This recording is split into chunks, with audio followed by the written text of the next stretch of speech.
Hi, I'm Sarah. Welcome to my world. If you're new here, awesome. And if you're not new, welcome back. I wanted to let you guys know, sorry I didn't get a video out sooner. I have health issues, and so sometimes it gets in the way of making a video when I want to. So my videos might not always be once a week. They might be once every couple weeks, once a month, but I am shooting for once a week. This week we're talking about Skullcap, or Scutellaria lateriflora. The traditional Chinese medicine name is Hong Quin. I know I butchered that. And the common names are helmet flower, blue skullcap, mad dog skullcap, and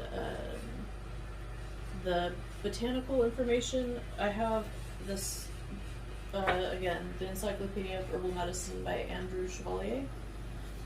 I have skullcap here on this side, and then this is also skullcap. It's bical skullcap, or Huang Quin, so they're a little different, but this is the one we're talking about today. They have like a violet to blue flower, and they kind of grow laterally on one side, and the stem is square, and the leaves are opposite and alternate, and their leaves are ovate or like oval shaped with serrated edges.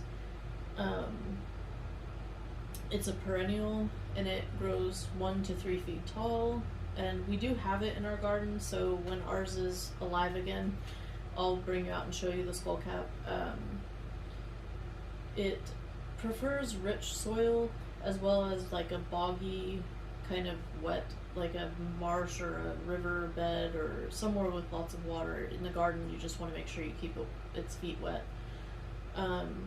It spreads by runners and by seed, and also root division. So if you're going to plant it in your garden, I suggest putting it in a container, because it will take over the container. I didn't take my own advice, and this year I planted lemon balm and mint all over the front of our house by our roses, and this summer it's going to be fun because they're going to come up all over the place and they're really hard to get rid of. So but I wanted a lot of mint, so I'm going to have lots of mint. But I don't recommend that, because if you want to get rid of it, it's hard to get rid of. So yeah, keep it contained unless you're crazy like me. As far as the uses, it's native to the US and Canada, and the uses, before I go there, again, consult your doctor. I'm not a doctor, and I'm not treating, diagnosing, or curing anything. I'm just letting you know the uses that people have used it for in the past.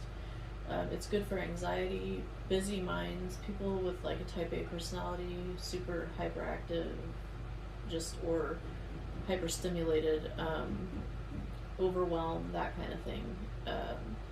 It also helps with convulsions, tremors, and tics. So it helps with that. Sleep issues like insomnia or like restless sleep, just random having a bad sleep night, you can drink tea and it helps. It helps with IBS, which is an inflammatory issue of the bowels, I believe. So it helps with inflammation, and so I'm assuming that's how it helps with the IBS. It also helps as a digestive aid, so might be partly that. The other uses for it are people with OCD, epilepsy. It's good for inflammatory conditions like fevers, joint pain, any kind of inflammation, migraines, headaches. My mom uses it for the migraines and headaches. It's good for nerve pain, chronic pain, and fatigue, which is where I have been using it for the last couple of years. I take this brand, Horbach, Skullcap capsules, but I also drink tea, and I have found recently that for me personally, I think the tea is actually, for me, more beneficial. But you can try whatever. The tincture is good too. I had a tincture a while back. I don't remember the brand, but I will be making a tincture fresh this year from our plant. So let's see. It also helps with withdrawals from alcohol and drugs, specifically nicotine. And in the past, it was used to help people with opium addiction. It's an antispasmodic as well, so it helps with back spasms, muscle spasms in the body, and it helps you to get out of the sympathetic fight or flight situation with your body and into a parasympathetic rest and digest state of being. It also in the past was used for rabies, and what they found was that for some reason it helped treat the fear of water or hydrophobia, and so it became a treatment for hydrophobia because they were trying to treat the rabies.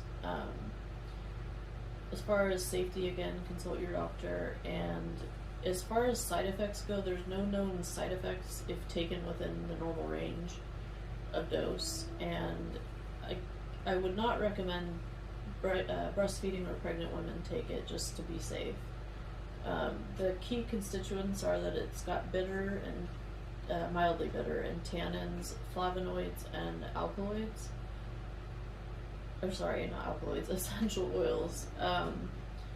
The energetics are that it's cool, bitter, and relaxing, and the parts that you use are the above ground parts, like the leaves, the stems, the flowers. They have used the roots, and they do think it's promising to help kill cancer cells, possibly in the future. There was like a study about that, but most of the time it's just the above ground parts that are used for treating these, well, helping with these conditions. You harvest it between May and September, and when it's in full bloom. And as far as preserving it goes, there's tinctures, capsules, teas, and decoctions. With a tincture, you would take 3 drops up to 3 dropperfuls, so I would definitely start slow, work your way up, and you can do that up to 3 times a day. With the decoction, it's 2.5 tablespoons up to 3 times a day, and with tea, it's 1 ounce to 1 quart, again, drank throughout the day. And with capsules, it's 0.5 to 2 grams up to 3 times a day. I'm not sure what my, I think mine's like 800 milligrams.